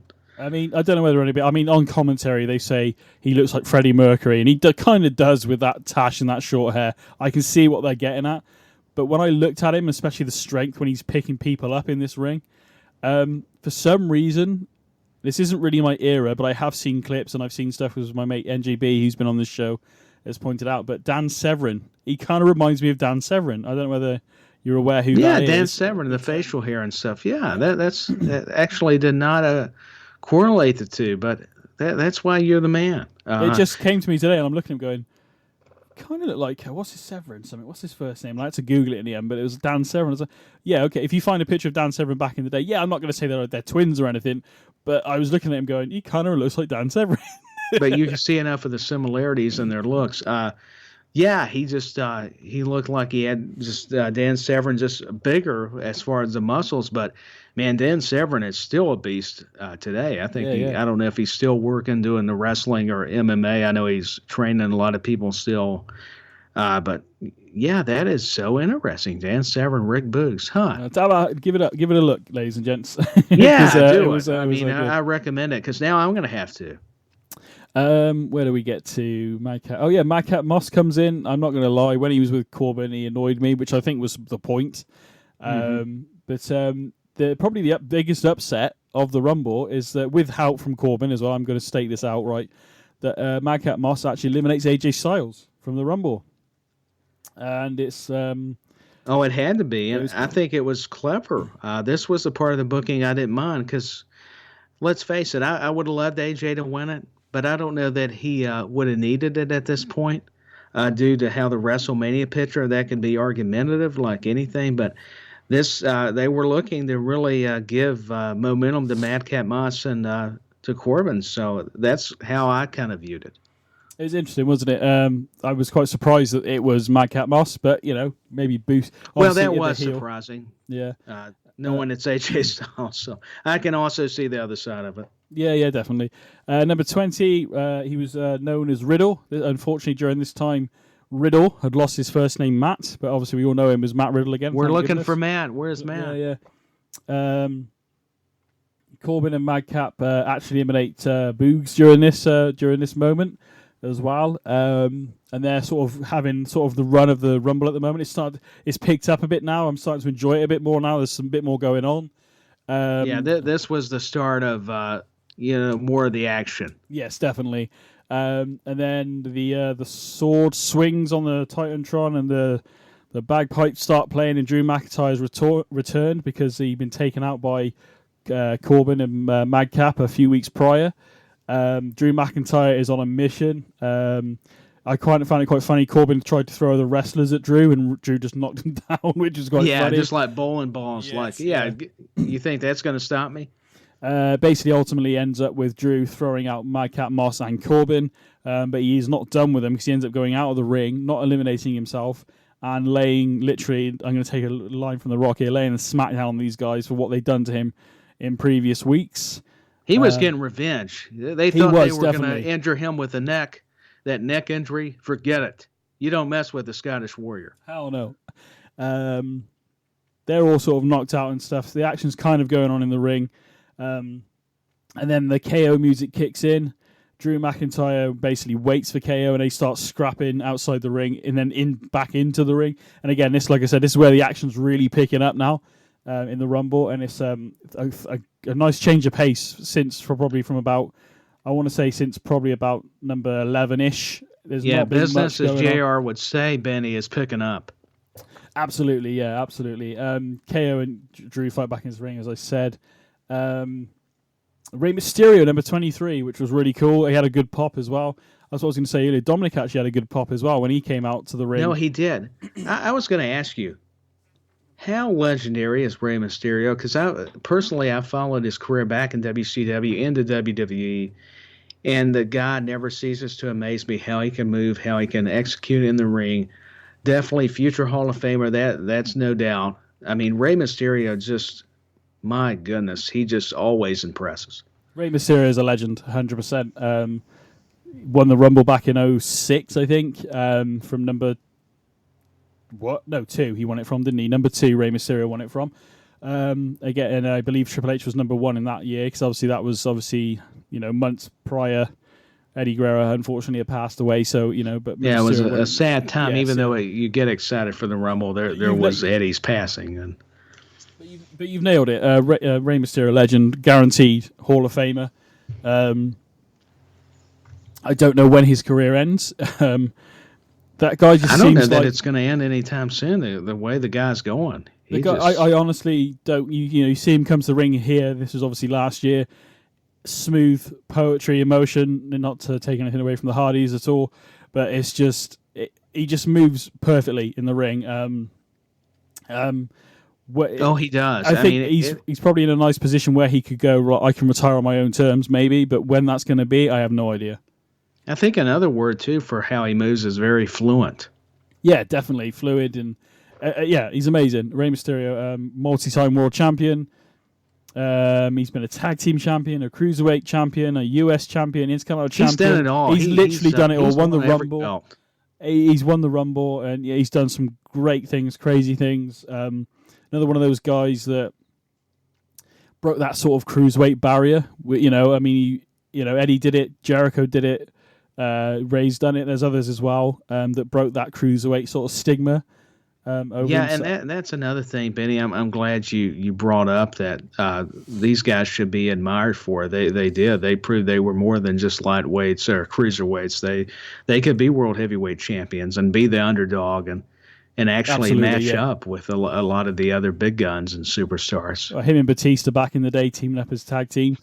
Yeah, and then when Batista turned on him. Yeah, even the betrayals left you mesmerized, because Batista would even tell him, warn him, and Ray didn't buy it. Then when he finally attacked him, then of course it hit Ray. Oh yeah, this guy's beating me up. But you still don't always see it. There was a lot of good blind sides. Not to get too off on a tangent, but when Randy Orton got turned on by Triple H in Evolution with the thumbs down. Yeah, which then led to Batista doing the same thing, 12 months later almost, so, whatever it was. So maybe a bit less, but, that thumbs down, just that whole, to use that on Randy Orton, in round sort of Unforgiven, or SummerSlam time, and then almost a year later, into the WrestleMania, for Batista to do the thumbs up, then the thumbs down, the crowd immediately knew what was going on. It's been laid out, months prior, and again, great long-term storytelling pays off. Yeah, for sure. I mean, that's the dividends that long-term storytelling does. It does pay off. 100%. Rey Mysterio comes into the Rumble. He makes an impact straight away. He almost eliminates Riddle. Doesn't quite get there. Kofi Kingston is next, and I was really happy to see Kofi Kingston. I'd actually forgotten about this as well, Tyler, probably because of what happens. Kofi comes in, pretty much gets eliminated immediately, but I think what was meant to happen, Kofi was supposed to land on the barrier and not have his feet touch the floor, but unfortunately his feet did touch the floor, so he was out almost instantaneously, almost coming in. Didn't quite beat the Santino elimination, but it's up there. No, I felt bad, like you were saying, BenNy. Kofi Kingston, you could tell that was not meant to happen. The commentators were even just bragging about him, doing their job, putting him over, and then that happened. And what can you do? I mean, things happen even with the world of sports entertainment, and I felt bad for him, but they did the replay and tried to do the ESPN type deal, and his feet did touch the floor, the outside floor. So I hated it for him, man. I love Kofi. So, but if you look at it this way, the amount of times Kofi's done something absolutely mesmerizing, walking on his hands, bouncing on JBL's chair, running across the barrier and jumping back into the ring, he's managed to pull all those off, and this one just didn't work out. And the success of him doing these things, he's like 90% success rate. So for one to not work, it was bound to happen at some point, and it's a good job it hasn't happened before. Otherwise, these moments that because those Kofi Kingston moments are going to be on a highlight reel for decades, if not longer.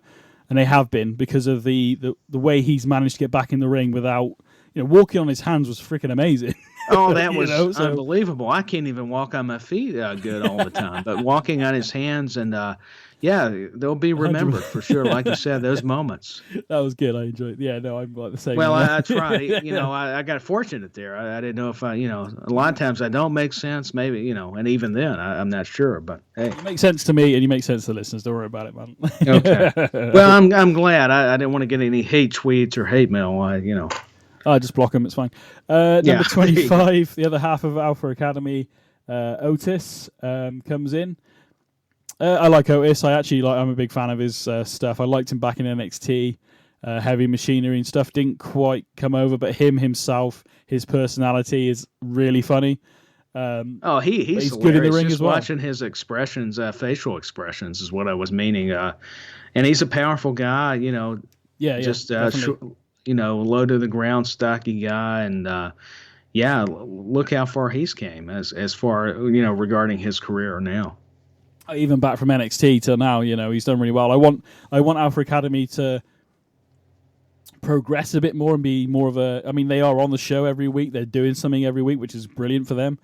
I just would like to see them be a bit more I don't know, a bit more assertive, or I don't know. I just want them to do more, is what I'm getting at. Cause, I think there's room for more opportunities for them to expand their characters, to push the envelope a little bit, even if it's not a lot, just to unleash the talent, what they're able to present and do in front of the audience and the viewers at home. Yeah, 100%. But yeah, one of my favorite Otis moments isn't even on the main roster. It's actually back in NXT when I think it was Aleister Black got taken out by somebody. So William Regal was interviewing people to try and find out who did it. It ultimately ended up being, I believe, Johnny Gargano back in the day. But they've got Otis and his, is it Tucker Knight that was his former tag? Yeah, it was Tucker. And they're in the office, and Regal's asking them questions, and then Otis just breaks, goes, "It was me, I did it. I'm really sorry. I couldn't." And I'm paraphrasing. I don't remember exactly what he said, but he's like, "Oh, I'm really sorry. It was me. I'm really sorry. I'm really sorry." He goes, "What? It was you?" And he goes, "Yeah, I'm the one who blocked the toilet." It's nothing to do with what's going on. Yeah, nothing to do with what happened to Aleister Black, but I'm the guy that broke something. Yeah, basically. That's classic. Yeah, it was because he didn't see it coming, and I thought it was really good. So. And then he's had a few partners and stuff, but I think he's done some of his best stuff with Chad, obviously. Their work has been terrific. I've enjoyed seeing how those guys have flourished. Because Chad was with Jordan, Jason Jordan, yeah. and a lot of different partners, and they were incredible. But seeing Otis, the development with he and Gable's been fun to watch. Yeah, definitely. Number 26, Big E. I think maybe Big E. I don't know whether it's 100% for this, but whether this was Big E's last premium event since, and then obviously the unfortunate happened. I'm not sure whether he was at Elimination Chamber. I can't remember. Yeah, I can't recall either until we review these shows. It's funny how you can remember then, and then it's been enough months and time. It's hard to recollect. One thing I did pick up on, by this point, Matt Riddle has basically not had any offense for a long time, and has basically become the ragdoll for every new guy to come in. He's pretty much having to take everybody's offense. Yeah, 100%. Yeah, and I think there's even a bit where he sort of rolls over and goes, "Ugh." I feel like he's saying, like, I'm having a bad night or whatever he says. He was having a rough evening. And what did he do to, well, never mind. Oh, there we go, yeah. But he's basically taking I better not go that route. It's going to sound bad even if I'm not meaning it to. Well, maybe he had some stuff when he went backstage after to ease the pain. But I think that's probably why. Yeah, but either way. Number 27. Now, I forgot this guy was even in the Rumble, to be honest with you. But Bad Bunny. Now, Bad Bunny the year before had a great tag team match at WrestleMania. And I'm not going to lie, when I watched WrestleMania then, Bad Bunny I'm not familiar with. I wasn't familiar with then. I thought, oh, great, another celebrity coming in just to do like 3 moves and, move on. But this guy took it seriously. Not only did he take it seriously, could take a bump and like really embrace the sport of professional wrestling, really. Oh, he could. I mean, he was creative with the way he presented himself in the ring, and him and Damian Priest were another duo that worked extremely well together. I was just thoroughly impressed with Bad Bunny, and going back to Big E. I mean, how can you not be a fan of his? And I believe you're correct. This might have been his last premium live event before the neck injury. I think it was, but I'm not. I can't remember whether he was in the Elimination Chamber match. So it may be somewhere near this time. This is when Big E gets injured. It's not at the Rumble, but sometime after, if not at Elimination Chamber. So I'm not sure. Bad Bunny's in the ring. As I've already mentioned, he had a great match at the Mania the year before. Hit a destroyer on Riddle. I was like, this is awesome. It's incredible. I mean, and what I like about it, nobody expected it. I mean, even when you saw him trying to do it, you didn't know if Riddle was going to counter, because sometimes that's possible. But he did it. He executed it, and the crowd, everybody watching, I know I was. I was like, whoa. Yeah, if you're not familiar with the Destroyer, I mean, most people who listen to this hopefully will be. But if you're not, it's if you know what a sunset flip is and what a power driver is, it's kind of a sunset flip power driver. is probably the best way I can describe it. Yeah, that's a perfect description. That's how I would say it too. Yeah. Of course, I would use BenNny's voice, to do it. I've heard it be called the Canadian Destroyer. I've heard it called different names, but it's a sunset flip power driver, which is freaking amazing. I've heard it called a Tennessee Destroyer if they do it here. Now, if they do it outside of Tennessee, it's not as cool, so they call it, whatever. Oh, okay. So I could call it a Gloucestershire Destroyer then. Yeah, exactly. Gloucestershire. You could call it the London. I mean, I'm just being funny. Yeah, here. yeah. The Utah Destroyer or something like that. Utah. You can call it whatever you like. As long as you've got Destroyer in it, it don't matter. And as long as it's got Destroyer, you could whatever you like, whatever is your pleasure. As long as it's basically sort of like I said, it's a sunset flip power driver, which is freaking amazing. I love the interaction between Bad Bunny and Sheamus, because if Sheamus actually got his hands on Bad Bunny, he would just snap him in half. He would, yeah, he'd destroy him. I tell you what, though, Bad Bunny is taller than I thought he was. Yeah, he is actually a lankier guy. Because Sheamus is at least 6'3" or 4. Yeah, I mean he was just a few inches shorter than Sheamus. So I bet Bad Bunny's at least 6'1" or 2, or maybe even 6 feet at the most. Yeah. I'd have to look it up. Maybe I'm. But when he's face to face with somebody else, which I'll mention in a little bit when he comes in, when he's face to face with that person, I was surprised of how tall Bad Bunny actually was. I was like, oh, he's a lot taller than I thought. So there we go. Well, and I'll tell you what, even a reasonably tall person like Damian Priest is very tall. So if he's standing next to somebody like that, you don't think of him as tall. So that's something I've always found interesting when you actually have to get near these people, or you see them even off TV. You go, oh, wait a minute. He's actually pretty decent size. He's pretty just tall, around people bigger. I had the opposite effect when I went to London back in 2009 and I saw Big Show versus Rey Mysterio. I went, it makes Rey Mysterio look like a freaking midget, to be fair, next to Big Show. It did.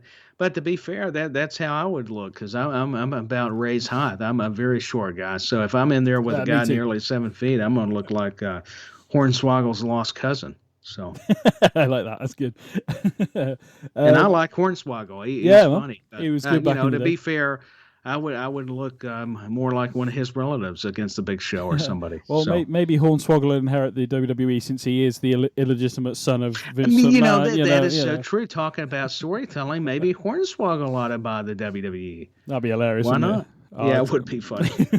Could you imagine all the changes, or Hornswoggle in controlling a board meeting? It'd be like the scene out of Elf. I could see that happening. James Caan, Will Ferrell, Hornswoggle comes in, and it's Vince, and Vince is like, "You're embarrassing me, you little midget." And Hornswoggle's like, "But Dad, I just wanted to be with you. And by the way, I bought the company." Yeah, you're fired. Bye-bye. Yeah. And I apologize. I probably shouldn't have said the one word. I didn't mean to. So if it offends anybody, I'm not mean to. Listen, I'm a short person myself, so you can make fun of me too. So it's all in good fun. We're not trying to offend anybody. If you don't like it, then but turn off. I did have to catch myself, because sometimes you do. You get having fun. You go. Wait a minute. I better make sure I go back on that so nobody gets mad. Yeah. Bad Bunny, like I said, was having a little bit of a interaction with Sheamus.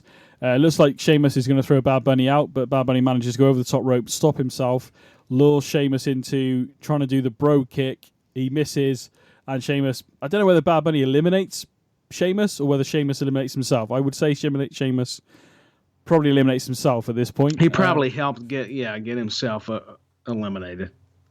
Not long after that, Otis eliminates Ray. Then number 28 comes out, and I think this was the last time we saw this guy.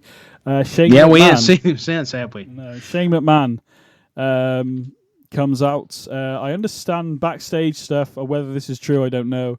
Shane McMahon was in charge of making the men's Rumble, and apparently I had heard of such a rumor, and that may have been why maybe it was his last appearance. I hate to speculate either, but I've heard that side. Tried to make it about himself, allegedly. Mm-hmm. It doesn't seem like it watching it back.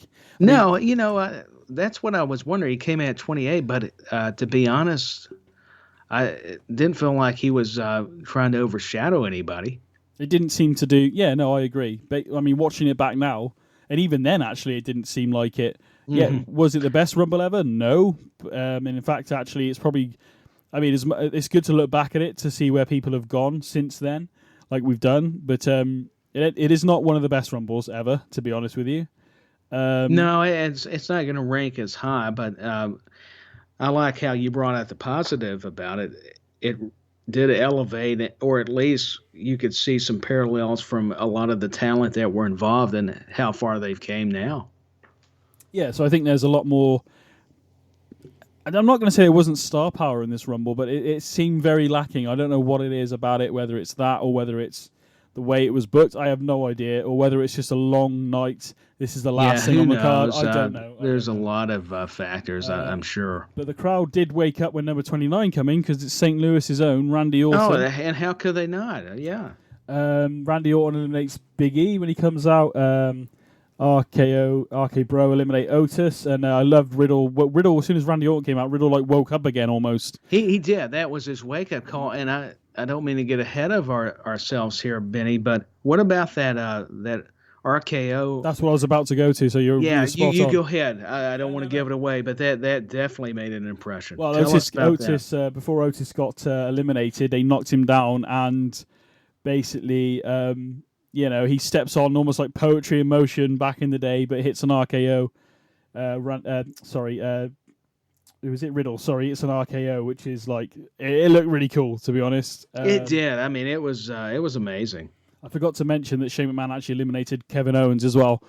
Yeah, and hey, listen, him and Owens had an issue, so if we're talking story, that makes sense. Makes sense. It definitely makes sense. So Shane McMahon did come in at number 28, and he only eliminated one guy, and that was KO. So to say that he booked it around himself, I don't really see it, but maybe there's something else going on back there that we haven't picked up on. I don't want to seem like I was in the meeting, but Kevin Owens, to just eliminate him, it had to be more to the story, evidently. Yeah, obviously, yeah. Number 30 is Brock Lesnar. Now, Brock Lesnar actually lost the WWE Championship thanks to Roman earlier in the night. So when I heard Lesnar's music, I was like, for goodness sake, at the time. you just knew it. I mean, here comes Brock at 30. He's going to, and realistically, who's going to be able to stop the guy? I mean, as soon as his music hit, you're like, well, this is the winner. And it was. Yeah, he's winning the match. Everybody's doomed. Even Randy Orton had that expression. I liked when BenNy was stood there, and I can't remember who Brock eliminated. Randy, I think it was. And Bad Bunny kind of stood there looking at Brock and looking at this happen, going, oh, shit, basically. He did. He's God. Like, uh-oh, I'm in here with a lot of big men and intimidating guys, but this is Brock Lesnar, and I need to get out of here. I liked the line, Bunny can fly, because he flew out that ring. I did too. Michael Cole, that was a great line. Yes, and Bunnies did fly that night. You're right. More impressive, though, was Riddle tried to go towards Brock. Brock basically just caught him in midair, he just tossed him. And then threw him out the ring, which was amazing. Just like a child. And, there was a lot of remarkable feats of strength. I mean, you were talking about it with other wrestlers, and definitely with Lesnar. My goodness. And it comes down to Drew McIntyre and Brock Lesnar, which is a callback to 2020. So Dominic Mysterio's Rumble must have been 2021 for him not to be in front of the crowd. So I'm correcting myself there. Because the 2020 one was in front of a crowd, wasn't it? But it was not. Yeah, it was right before that the pandemic hit. Yeah, 2020, because Edge came back, and remember correct. That pop. Oh my God, that was amazing! One of the best returns in recent memory. But ultimately, Brock Lesnar wins the Royal Rumble. But in true Brock Lesnar, he was dominant. Yeah, Brock Lesnar fashion, he still went to Elimination Chamber, won the WWE title, and then ended up at WrestleMania facing Roman, which leads us back to. Pretty much, not to present day, because we still got WrestleMania, Money in the Bank, and all that going on, but leads us back to where right now Roman Reigns is still the undisputed Universal WWE Heavyweight Champion. So yeah, he's still owning it, man. Roman Reigns has got the gold. But in terms of the Royal Rumble men's Royal Rumble match, it is not one of the best for me personally. No, it's not one of the better. One more thing I was going to say. Go. I know Lesnar wins. Shane McMahon. I know he didn't mean it, but he didn't get out. That clothesline by Lesnar. I noticed that Lesnar had to do it again because Shane, for some reason, couldn't get over the top rope. Oh, I missed that actually. So you've picked up on something I missed. I must have looked down, typing on my phone because I was writing notes as I was watching it. So I was trying to write things as I go. And No, that happens. I've done that too, where I've had to either go rewind or pause something if I've missed, because I take notes myself when I can. And yeah. no, I feel you. A lot of times you do have to glance down. You don't always catch everything. Okay. So we've kind of already touched upon it, but let's wind down the show. Overall thoughts of the men's rumble. I know we've kind of talked about it already, but we don't really rate things on the show. But I suppose if you want to go maybe out of 5 overall for the match and maybe the stories. I mean, don't get me wrong. I've enjoyed going back through this with you and seeing where these men have ended up and now in their storylines. AJ Styles, which we didn't mention at the beginning, is back with the OC and stuff like that. Austin Theory's had a bit of a transformation. Ridge Holland's gone on to be part of the Brawling Brutes. Sami Zayn is part of the Bloodline, and it's all going on. Ricochet had a freaking great match against Gunther not long ago. Yeah, that was a great match, and I mean, Ricochet does some just amazing innovation. I mean, the way he can move. Absolutely. The Rey Mysterio, Dominic stuff going on as well. There's a lot going on. KO is sort of finding his groove again at the moment as well. So even Drew. So yeah, Kevin Owens and Drew and Sheamus. So a lot of people that were in this Royal Rumble match. I mean, look at them currently, and Brock. Lesnar will probably be back at some point. Yeah, I mean, in terms of Omos, quickly, we could have done without Omos versus Braun in the Saudi because we didn't need that. I don't think, but there we go. I feel like they could both be along. Braun's picked up and done better. Omos could be so much further along if he didn't have this match with Braun right now. I feel as though that should have been more of a Rumble moment this year, maybe. And they rushed it probably due to the Saudis kind of want a particular order. I mean, we've heard that, and it's apparent. Yeah, 100%. So, yeah, overall then, sorry, I kind of cut you off, but what are you thinking about the Rumble? And No, you didn't cut me off. I probably deserved it. What I was going to say is overall, the Rumble was pretty good. It wasn't the greatest, but I think of some of the matches we talked about other than just the men's Royal Rumble match. I liked the whole Roman Reigns, Seth Rollins match. I liked Bobby Lashley, Brock Lesnar, and we also got The Miz and Maurice taking on Edge and Beth Phoenix, which I thought was a great match. I'm starting to recall a little more now. It's astonishing. Most of the time I forget about pretty much everything, but that came back. So thank goodness. That was another moment. And the women had a match too. I didn't, because I only watched this match. I didn't really go back and review the full show. I did watch it at the time. Yeah, I did as well. But who was it on the card? And I honestly don't remember. I don't either. See, that was a mistake on my part because I probably shouldn't even ask that. But I can't help it now because I'm trying to jog my memory. But yeah, the mixed tag team match was good. Overall, I was happy for Orton. Unfortunately, it was short-lived. He was eliminated.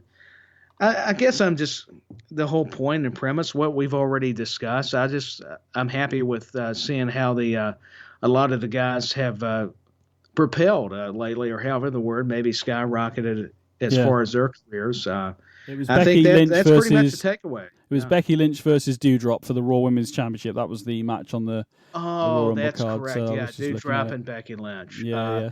And it wasn't a bad match. I know people give Doudrop a hard time, but you got to remember she was great over in the UK. Yeah, I mean the Women's Rumble. We'll talk about it very quickly. Ronda Rousey returned, and and won it. But people like Sasha Banks was in it, Liv Morgan, Queen Zelina, Bianca Belair, Michelle McCool, Sonya Deville, Rhea Ripley, Charlotte Flair. Ivory made a return. Mickey James was in it as well, which was a cool moment. Now thinking about it now. Yeah, there was. Yeah, Mickey James had the Impact title, the women's title. Yeah. That was neat because. Yeah, that was a good match. I enjoy the women's Rumble too because we get the surprises, we get storylines, or even old rivalries getting reignited. I think Mickey James and Michelle McCool were in a feud at one time, and they played that out. Yeah. In that match, if I can remember correctly. And, Sarah Logan. So. Yeah, I'm glad you brought that up. Now I'm starting to memorize things. Melina was at number 2 as well. Yeah, Melina. And I'm not saying this to be bad, but that entrance. Damn. She's still got it. Oh my goodness. Mighty Molly as well, was in it. Yeah, So, it was a good Molly's Rumble. great. I was thinking when Melina came out and did that, I'm like, my goodness. So this brings me back. I better move on. But Yeah. So where can we find you on the old socials then, Tyler, before we wrap up the show here? You can find me on the old socials, BenNny at Dustin Tyler 86. You can also find writing and other podcasts at WrestleBuddy.com, also GeekBuddy.com, another site. Also on In the Corner with Benny Mac when I can join him. But hey, support him regardless. If he's solo, got side, whoever the guest may be. It's always a good time. Also back when, that's on SJP Media Network. Shout out to RSH, who is another fantastic podcast on that network. And then I've got so many others. The Rewind Wrestling Radio podcast, Standing Strong with Waylon Myers. Just had Lillian Garcia. Go check out that interview. It was amazing. And the Uncensored Wrestling podcast. And my goodness, I hope I got them all down because I'm afraid I'm going to leave somebody out. But please don't get mad at me. I tried to get you over the best I can because they deserve it. I try to remember everybody. I need to talk to you about that next time you're on, about Lillian Garcia being on the show. We'll talk about that on a separate show. Yeah, we need to do that. But yeah, you can find the show on SJP World Media, which you probably have already. It's available where most podcasts are, where you can get most of your podcasts, basically. Follow the show at In the Corner WWE. We are back. This is a new year. It's 2023. Tyler, thank you very much for coming on the show. I'm very much appreciate you're welcome, it. And I want to say thank you too, Benny. I know, I appreciate it, man. Hopefully I'll see you again next Wednesday. We'll be back on Sunday with some more WWE news, probably some more Vince McMahon stuff. But this is In the Corner with Tyler and Benny, and we will see you all again very soon. Have a good evening.